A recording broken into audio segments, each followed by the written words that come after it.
susunod na programa ay rated PG. Patnubay at gabay ng magulang ay kailangan sa mga batang manonood.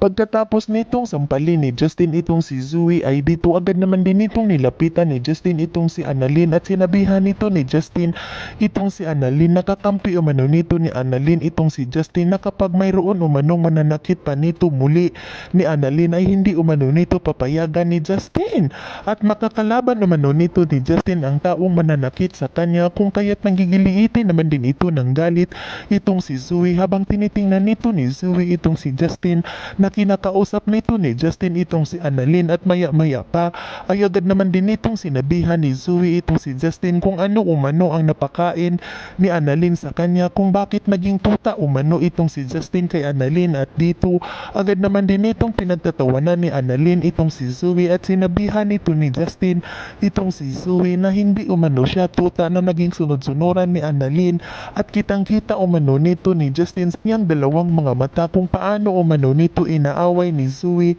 ang kanyang kapatid na itong si Annalyn at hindi umano papayagan ni Justin na sasaktan umano nito muli ni Zoe itong si Annalyn, dahil kapag malaman umano nito ni Justin ay si Justin umano ang magkakalaban ni Zoe, kung kaya't agad naman din itong sinabihan ni Zoe itong si Justin na how dare you umano, kung bakit umano nito pinakikialaman ni Justin itong si Zoe at itong si Annalyn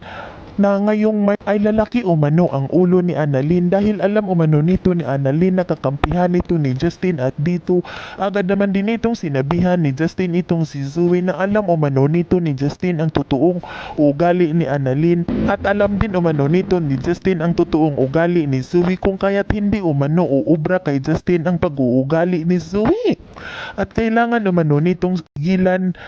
ni Justin itong si Zoe upang hindi na umano ito makapanakit kay Annalyn, dahil ayaw umano nito ni Justin na mananakit muli itong si Zoe kay Annalyn, dahil napamahal umano nito agad ni Justin itong si Annalyn at ayaw umano nito ni Justin kay Zoe dahil kakaiba umano ang ugali nito at hindi umano ugali ng isang tanyag. Yan ay ating aabangan sa susunod pa na pangyayari sa kaganapang ito ng abot kamay na pangarap. Huwag mong kalimutang isubscribe at i-hit ang notification bell ng aking channel